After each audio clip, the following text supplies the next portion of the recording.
উপস্থিত সকলো সাংবাদিককে আন্তৰিকভাৱে আদৰণি জনাইছোঁ। লগতে আমাৰ মূল সমিতিৰ যিসকল বিষয়ববীয়া কৰ্মকৰ্তা সদস্য ইয়াত উপস্থিত আছে তেওঁলোকক আমি আদৰণি জনাইছোঁ।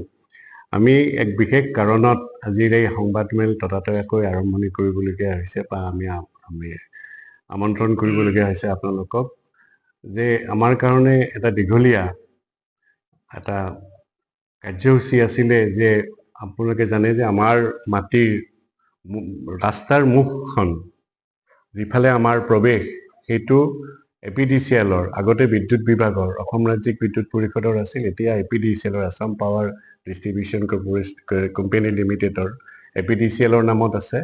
আৰু সেই মাটিখিনি 2019 চনৰ পৰাই আমাৰ তেতিয়াৰ যিসকল বিষয়ববীয়া আছিল তেখেতসকলে লাগি আছিল।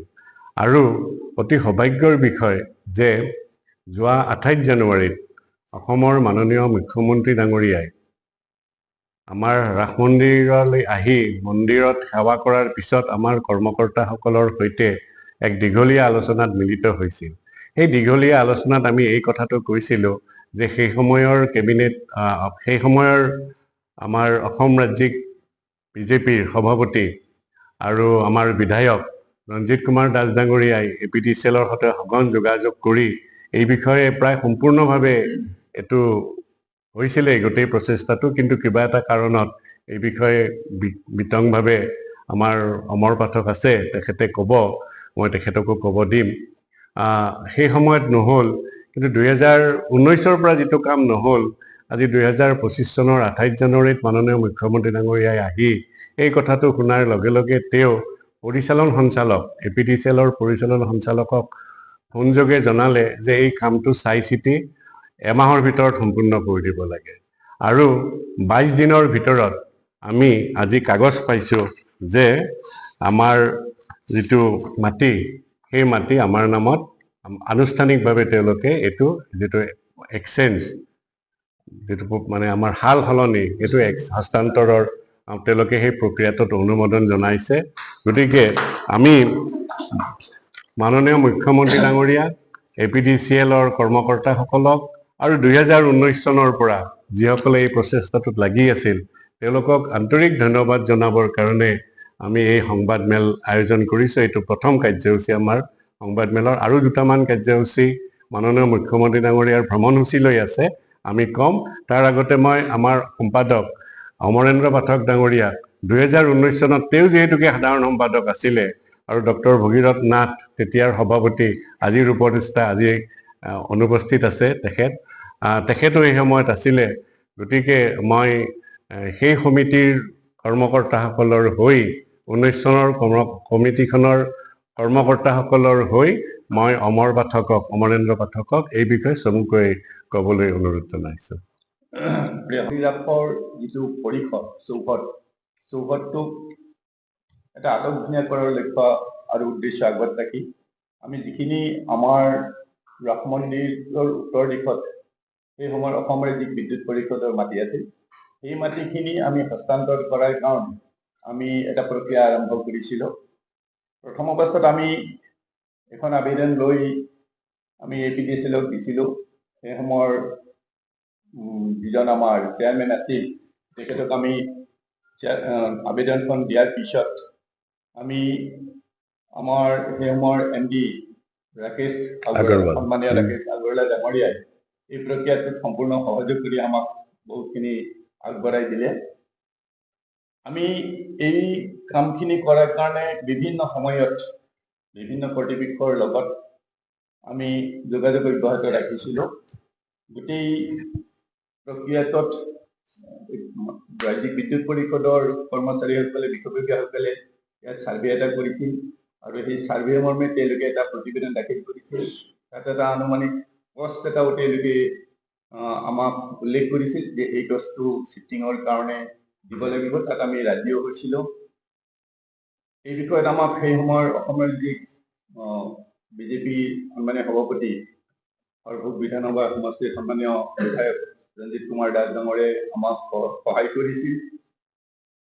আমি সেই সময়ত নিশ্চিত হৈছিলোঁ যে আমাৰ কামটো প্ৰায় আমি বুলি ধৰি লৈছিলোঁ। যেতিয়া আমাৰ কিছু সময় পাৰ হৈ গ'ল, পাৰ হৈ যোৱাৰ পিছত আমি পুনৰ বস্তুটোত কোনো খবৰ নোপোৱাত আমি বিভাগীয় কৰ্তৃপক্ষৰ লগত আমি যোগাযোগ কৰিলোঁ। আমাৰ ৰাসৰ কাৰ্যালয়ত হঠাৎ আমাৰ বিধায়ক ৰঞ্জিত কুমাৰ দাস এদিন পদাৰ্পণ কৰিলে। বিষয়টো আমি তেখেতক এই সম্পৰ্কত সুধিলোঁ যে ইমান দূৰ প্ৰক্ৰিয়াটো মানে আগবাঢ়ি গৈ তাত মানে আমাৰ এই কামখিনি নিজৰ কাৰণে কিয় অহা নাই। তেখেতে তেতিয়া মানে ক'লে যে এইটো এটা আচলতে মানে দুপাত খৰ এনেকুৱা হৈছে যে মই যদি একফালে মাৰো আন এপাত খৰ আন এজনে মাৰে, যাৰ কাৰণে মানে কামখিনি সমাপ্ত হোৱা নাই। আমি হয়তো ধৰি ললো যে হয়তো আমাৰ কোনো স্থানীয় কোনো ব্যক্তি হয়তো মানে এইটো বাধা পৰিছে, যাৰ কাৰণে এই কামখিনি মানে আমাৰ আগবাঢ়িও আগ নবঢ়াৰ নিচিনা হৈছে। আমি হতাশ নহ'লো। ৰাইজৰ ইচ্ছা আৰু ৰাইজৰ সহযোগত বৰ্তমানৰ সভাপতি সন্মানীয় হেমেন দাস ডাঙৰীয়াৰ হাত দীঘল প্ৰভাৱৰ কাৰণে আৰু তেখেতৰ তৎপৰতাত আমাৰ সহযোগত আমি ৰাইজে বিচৰা যিখিনি মাটি ৰাইজৰ ইচ্ছা আৰু আকাংক্ষাখিনিক আজি বিদ্যুৎ পৰিষদৰ কৰ্মকৰ্তাসকলৰ সহযোগত অসমৰ মাননীয় মুখ্যমন্ত্ৰী ডাঙৰীয়াৰ হস্তক্ষেপত আজি আমি এই কামখিনি আনুষ্ঠানিকভাৱে সম্পাদন হোৱাত আমি আটাইলৈকে আমি কৃতজ্ঞতা প্ৰকাশ কৰিছোঁ। আৰু এই ক্ষেত্ৰত নিজকে এজন ৰাসৰ কৰ্মী হিচাপে এনেধৰণৰ উদ্যোগ ল'ব পৰাত নিজকে সৌভাগ্যৱান বুলিও ধৰি লৈছোঁ। আৰু অনাগত দিনত বাকী থকা যিখিনি অভাৱ অভিযোগ বা সমস্যা আছে সেই সম্পৰ্কত যাতে ৰাইজৰ সহযোগত আমি ৰাসৰ যিখিনি মৌলিক সমস্যা আছে সেইখিনি সমাধানত যাতে আমি আগবাঢ়িব পাৰোঁ তাকে আমি আশা ৰাখিছোঁ। আপোনালোকৰ সহযোগ বিচাৰিছোঁ। হাউলিবাসী ৰাইজৰ সহযোগত নিশ্চিতভাৱে আমি অনাগত দিনত এইবোৰ সমাধান কৰিবলৈ ৰঞ্জিত দাস ডাঙৰীয়া, APDCL কৰ্তৃপক্ষ আৰু বিভিন্ন ধৰণে জড়িত যিসকল ব্যক্তি অনুষ্ঠান আছে প্ৰত্যেকৰে প্ৰতি আজি এই সংবাদমেল যোগে আমি আন্তৰিক কৃতজ্ঞতা জনাইছোঁ।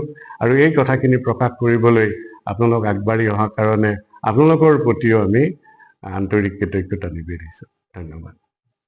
বৰ্তমান 8 বিঘা আছে কিন্তু এইটো মদন মোহন কীৰ্তনগড়ৰ মাটি লৈ পেলাই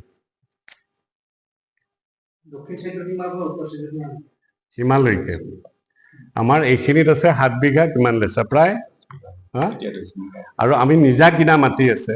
নিজা কিনা মাটি পেলাই আমাৰ এতিয়া প্ৰকল্পত ৰাস মহোৎসৱৰ প্ৰকল্পত আমাৰ মাটিৰ পৰিমাণ 10 বিঘা, কিন্তু চৰকাৰী ভিজিয়াৰ ভূমি যিখিনি গোচৰণীয়া ৰিজাৰ্ভ হিচাপে যিখিনি আছে সেইখিনি 7 বিঘা কিমান মোটামুটি আধাভাৱে 8 বিঘা মাটি আছে। আৰু সেইটোত হেৰিও অন্তৰ্ভুক্ত আছে, মদন মোহন কীৰ্তনগড় অন্তৰ্ভুক্ত আছে। সেইটো সেইফালে APDCLৰ নামত আছিল। তেওঁলোকৰ মতে ইয়াত এনেকে লিখা আছে, description of the land own by APDCL and adjacent to Howly Raas মহোৎসৱ, তেওঁলোকৰ ৰিজলিউশ্যনত যিটো লিখা আছে। অৱগত কৰাৰ কাৰণে আজি আমি এই সংবাদ মেলখন আমি আয়োজন কৰিছোঁ। আৰু এই সংবাদ মেলখন সম্বোধন কৰিব ৯৭ হাউলি ৰাস মহোৎসৱ উদযাপন সমিতি মানে সভাপতি শ্ৰী হেমেন দাস ডাঙৰীয়াই।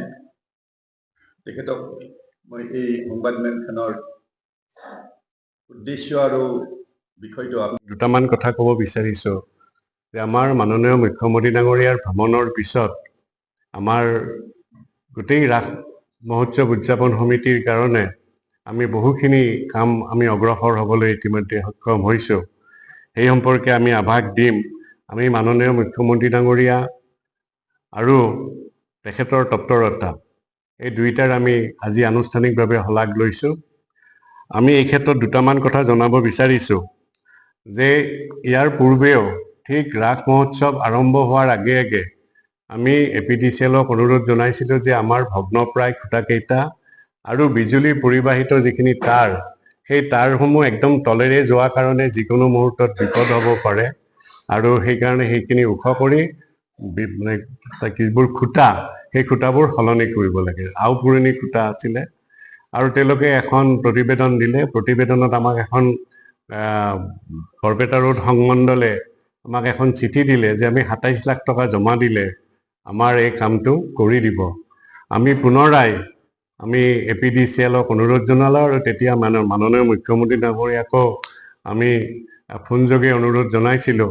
তেখেতৰ নিৰ্দেশত আৰু APDCL কৰ্তৃপক্ষৰ সহযোগত আমাৰ এই গোটেইখিনি কাম তেতিয়া বিনামূলীয়াকৈ এইখিনি আমাক APDCLে কৰি দিছিলে। গতিকে আমি তেওঁলোকক ধন্যবাদ জনাইছোঁ। মই মাননীয় মুখ্যমন্ত্ৰী ডাঙৰীয়াকো ধন্যবাদ জনাইছোঁ। এতিয়া আমাৰ সাল সলনি হোৱা মাটিৰ পৰিমাণ ৫৬ লেচা।